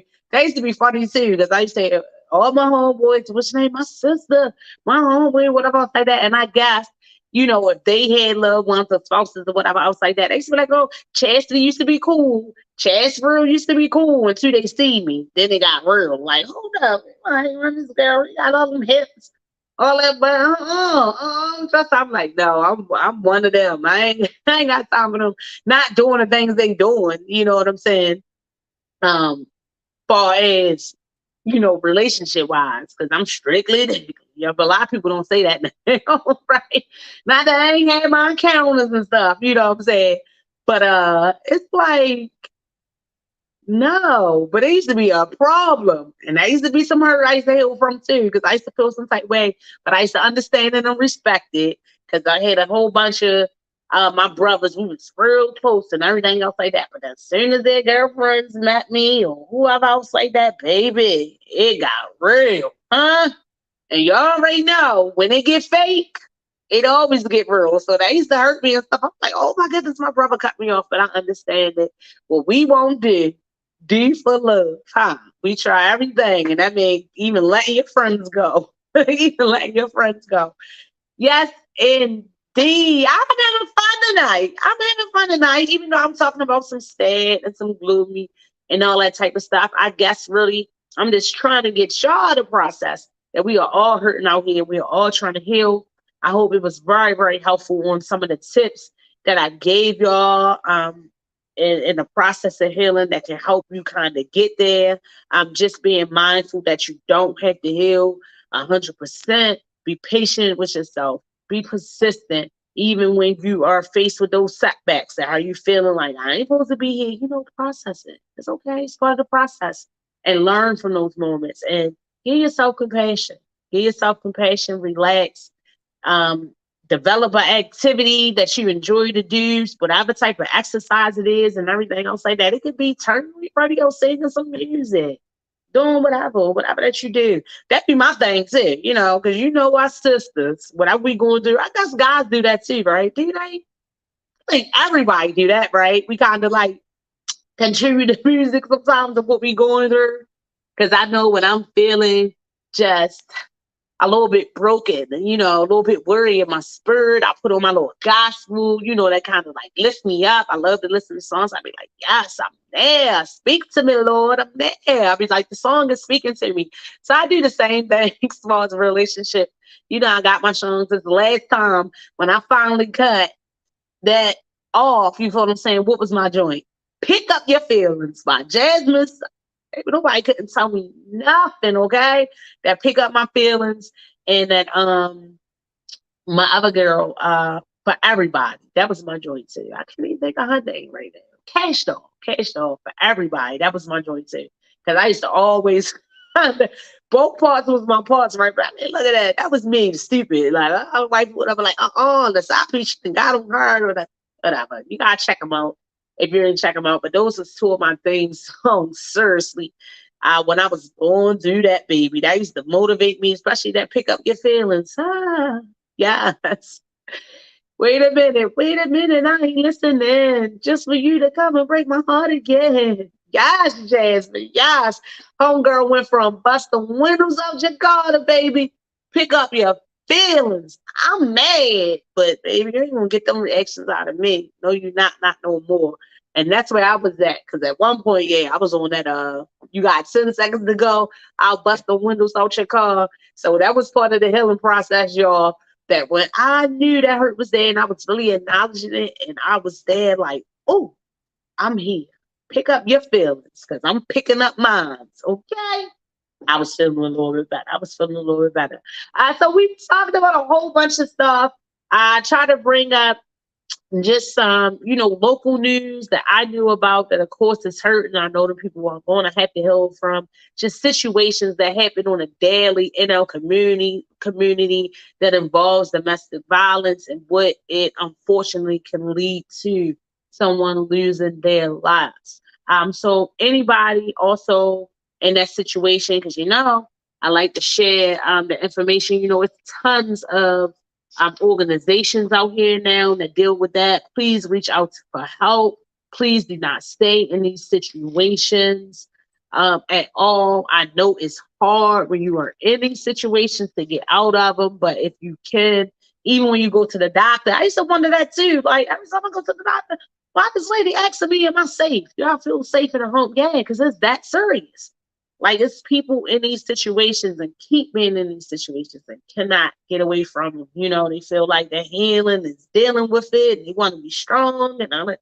And people is really suffering in silence. Like we may know, but people is suffering in silence. And while we were also saying like we don't want to be judgmental of people and break people down and kind of let people be where they are. If you know somebody that's in a domestic violence situation, I don't care how mad they're gonna be at you. I get on their nerves every day about them. Get on their nerves every day. If you know your people is better and deserve better, I know you're gonna get that pushback from them because sometimes when the moments break, they gonna be like, no, I love him, or I love her, or I'm good, or he good this week, or this what it is, or whatever the case may be. No, no, no, no, no, no. Yeah, I'm mad at you because I know you better than that. I ain't gonna let you sit and be comfortable in that situation. Yeah, I'm gonna keep on telling you, nope, you deserve better. I'm gonna hear what you're saying. Oh, okay, yeah, no. Bump them, so yeah, do that. You know your person is innocent. Say something. Say something. This is not okay. I talked about that last week. For it's like, all this violence sometimes we see and everything else like that. And I know people be like, I'm gonna mind my business. But in a lot of situations, you can't mind your business because what's gonna happen is that if one of your loved ones or whatever is in this situation when you run into something, yeah, unfortunately, it may bring some type of hurt. It's going to bring that hurt. The most devastating hurt that I'm sure it can bring for those matters is your loved one losing their lives behind it. So yeah, take heed. Don't let that go like that. Do not let that go like that. So I shared all that information. Definitely all those tips that someone is missing because everybody is coming up missing. Make sure y'all call immediately. You do not gotta wait. That's a lie. I used to think the same thing, but that's not a lie. You ain't gotta wait no 48 hours. It don't matter how old they is or whatever else like that. In order for an amber alert to be which name, your baby father, your baby mother geeking, whoever, or uncle, somebody else comes snatch your kid, you can get an amber alert if you got the child description, their description, the description of the vehicle. Yes, you can. Now, if you can for somebody, because a lot of times people don't report stuff too, and they might think they're getting in trouble. I know you might be caring for a vulnerable adult that has a mental illness or whatever. They wander off for a child or whatever. You think that you're going to get in trouble. Nope. Nope. Things happen. Notify somebody so they can send out the silver alert for if it's an elderly person and the gold if it's a child that's in that situation. That is the biggest step that you can take and towards the success of possibly your loved one being found and being found alive and being found safe is by you acting immediately. And unfortunately, the police, y'all already know, they may not respond. They supposed to, but they not responding how they supposed to. Be on them, keep on calling. Don't let them tell you, because I don't know where I got that misconception from, but I really used to think that. And I think, because I knew situations where people went missing or whatever, like children and stuff. I told you I've worked rural for years and years and years. I still am in the youth advocacy field with kids and everything else like that. And, I would hear parents say, well, they say they ran away or they 18 and they 19. I got wait, that's a lie. That's a lie. And don't let them tell you that. Nope. So what? You don't want to do this fake work. Yeah, she might have ran away. He might have ran away, but I need you here right now because they're missing. I don't know. You know what I mean? Because they stereotype that too. Oh, she doing this, so she out there without, well, she ran away and not really take it serious. But it may be that time, but that's not the situation. And even in the situation of them running away, it still could be dangerous. They still be vulnerable. They still get themselves in all types of situations. Like I said, I work with youth. This human trafficking and all this shit is real amongst youth all the way up to adults. So people will run away, they get wooed and swooped by whoever, they meet online, somebody else, and next thing you know, they got them all the way over somewhere else in another state, trafficking themselves or whatever else like that. in a domestic violence situation where they manipulated them or trying to control them in whatever form, whether it be physical, mental, whatever, say that they can't reach out to their families. I used to see it a lot, like a lot, y'all. Like this stuff is really, really happening. So I don't know why I had I don't know. I don't know why I was thinking like when I'm seeing all these people that's missing and stuff like that. I guess I just didn't know it was that big of a number. Like that was astounding to me. Like what in the world? Yeah. So it happens. But again, you repeating it, you reporting it immediately is very vital. And can be the factor in whether your loved one is found or not. It really can. So the faster that you reach out for assistance, hopefully the faster they can be found. So keep that in mind. I spoke about Lakeisha Willer's situation, a 45-year-old lady that was found by Pikesville High School, killed allegedly by her son's father, Mr. Lever. Finally, he's locked up. Gave my dedication for Miss Michelle Lindsay on the show, who was killed last year in a homicide-suicide. Definitely sending love out to all of her friends, her children, Brittany, Whitney, Tiffany, Delvin, all of them. To my god brother, Freddie Eastwood, definitely.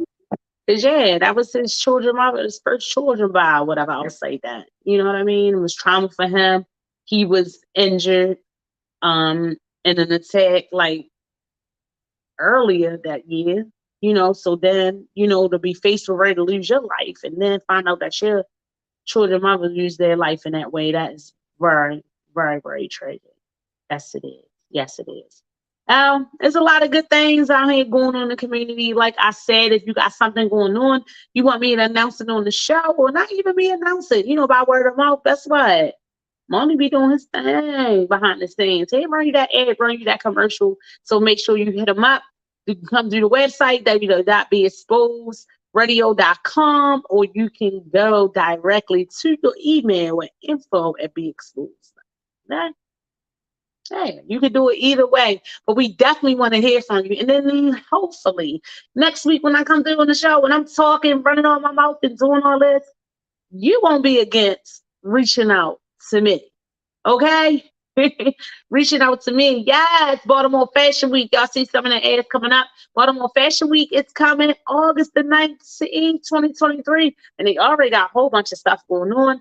I mentioned the youth open mic that is being presented by them, happening up at the library this Saturday. Yes, Baltimore Youth Open Mic, July the 15th, is starting at 1 o'clock. I know those youth are very excited about that. I just seen something that they had posted through there about the young man who will be, hosting that and everything. I'll say that. I know they're going to have a ball. That was the type of stuff that I always wanted to go to when I was a youth. Just like I told y'all, I do my hip hop, I do my poetry. Shout out to the late, great Mr. Bowley. Yes, my third grade teacher who started helping me process. Yes, my third grade teacher up in Commodore, John Rogers, who started helping me process some of that trauma and me feeling about, not having a father and all that. So like Mr. Bowley, he kind of like stepped in. He got me really into like poetry and performing, spoken words. I remember what's that, dramatic reading contest, baby. I had a few of them up underneath my belt. He used to give me poem to study and stuff like that. He used to be amazed, like, girl, remembered all that? Like, yes, he really used to challenge me. I used to, which name I'm in, one of them, I was like a slave and I was doing this, Liza, praise the Lord, 8 little years old, running my mouth, doing it. Do you hear me? Shout out to him. Also, another great man, Mr. Bay. I just think that he's another, he's a Cancer as well. I told you they love it. Not Mr. Bowley, but Mr. Bay. Mr. Bay just celebrated a birthday. Mr. Bay was my 6th grade art teacher, and he definitely loved on me the same way. Like, look, he seen me, that young lady hanging with all the boys and stuff like that, doing everything, fighting and all this and stuff like that. So he also gave me a path to be able to get some of that stuff out. And he just really understood me. And it's a blessing that I still get to communicate with him today on Facebook. But I actually had run into him out in the community. You know what I'm saying? When he was being a professor up in the college and stuff, when I was working for the youth, and we were like at a social type of service type of agency. He was like, Chastity. He remembered me. He was saying, so that was a blessing to see Mr. Blade. But yes, I've definitely been blessed. So even though my father didn't show up in that regard, God has definitely blessed me with a lot of positive men who loved on me in a father role, including my stepfather, Mr. Leroy Sons. I can't leave him out. Even though he be always running my mouth. He just told me the other day, even though he always running his mouth, I run mine too. I got some of that from him. But he just told me the other day, I don't know what I'm gonna do with you. He was mad I ain't bring him no no turkey tacos over there. He's like, I don't know what I'm gonna do with you. And all of a sudden they like it so much. I'm like, whatever, because they not no real big with your name. But I gotta make sure next time I make that dish, I gotta cook more. I gotta put theirs up aside because that's exactly what he told me. And that's definitely what he do for me. So I was wrong. I got you. I know you hurt about it, but I'm gonna help you heal from it. Okay. Okay. And just like I said, my birthday is coming up.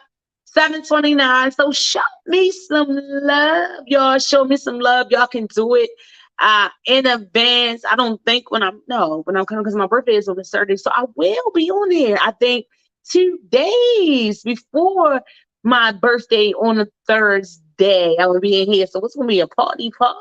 That might already just be the topic or appreciation of life or something. I gotta think down the line. But that's my good brother's Chris birthday on 7/27. So I gotta give you a man shout out. See if I can get him on here too. Cause Chris and everything, they're starting a new business and everything else. So that that might be good for that if he got time. Cause he partying. Last year we went up on his birthday and stuff like that. We had a nice old grown time downtown. I forgot the place. I forgot it, but it was real nice. We had sitting out there by the water. Him and about 20 of his friends. Oh, it was lovely. It was lovely. It was so lovely. And I'm almost out of here, guys. Y'all know I usually leave over a couple of minutes before 9 because shows and everything used to follow behind me. But being so that's not the case. And then I know that I always telling y'all how I do poetry and all that, right? And all that other stuff, right? But then I be playing with y'all, don't I? I be playing with y'all and I do not be sharing. But I just wanted to share this piece and what's going on with women and hurting and healing and everything else like that and everything else like that, whatever like that. So it was just something that kind of mind. It's not the one that I wanted to share because what I say, y'all bear with me. Thank you, but things that just slip in my mind. But I am once I get off of here, right?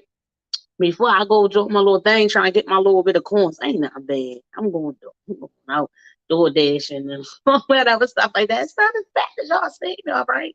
Way too good for nothing. Anything can get a little bit of money. Yeah, it's hard out here. It ain't easy. I go hard for mine. But I am going to get on and I'm definitely going to record it because I think it is definitely something that I want to put out into the world.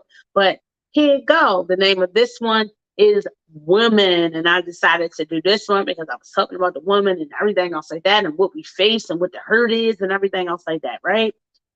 So let me do it. Right? Y'all ready? Y'all ready? Before I get up out of here, y'all better live for it, right? I know what it is and you know what it gives. It's more than like the dime, so yep, you better live. It's more than like the dime, so yep, you better live. Hold on, that's not the poem. I just had to get that out real quick, right? You gotta dance, you gotta laugh, you gotta enjoy yourself, baby. Just live. Just live. There you go. Ain't nothing new. I consume all the gloom from the womb to the tomb. I'm every man and woman's destiny or they doom. When the Savior got me in favor, the closest to the Creator, a fact indeed. Because every form of life must come through me. But you don't celebrate my life abundantly. God, you better take heed. I've lost the words already. And as an artist, I'm supposed to know to keep on going. What is going on with you? What is going on? And that's all right. A fact indeed, because every form of life must come through me, but you don't celebrate my life abundantly. For some reason, can't believe it how society has taught you to mistreat me. You don't give what you take. You don't love what you break. You don't build, but you rape, and it's such a mistake. So quick to show hate when you should be showing love to every woman that you see. Mother, sister, daughter, aunt, cousin, friend, or niece. From the human existence, the animal species, because there would be no use if there was no me. I'm creating generations, but just look what I'm facing. My seeds incarcerated, getting killed at early ages. No appreciation for life is outrageous and ridiculous, and I got put up with it. All the stages and the phases that it takes to give birth, I get neglect and disrespect, and you expect me not to hurt. You forget a woman's worth as you curse and disperse all your negativities. In the videos, I'm hoes and exposed in the streets. Speak my mind, you want to beef. I show love, I'm a freak. So I'm not going to be discreet until you realize this on you without a me. I'm a W. O-M-A-N, appreciate it. Don't be hating. I'm going to say it again. I'm a W. O-M-A-N. I'm the start of all existence from beginning to end. The most precious thing on earth. Yes, I'm a woman, but you want to see me hurt. I just don't get it. All right, y'all, there y'all go. That was the messed up version. That was the messed up version. But it's messed up. It's messed up, right? What we go through as Black women and all of this hurt and everything else like that. So I just had to give y'all a little spill. Next time I'm gonna get, matter of fact, peep out that world that I'm gonna post. It's definitely going to be the business. But I gave it to y'all and everything else like that. If it ain't all good for you, but remember, it's not the worst. It will get better. Please acknowledge your hurt so you can heal, and then heal, hurt some more, and then hurt to heal again. All right, y'all. That's my time. God loves you. God bless you. Join me next Thursday live at 7. Yes, yes. It's me, Chad Swirl, the Empress Lady Cake Mix. Your news, our views. I'm up out of here. You better live.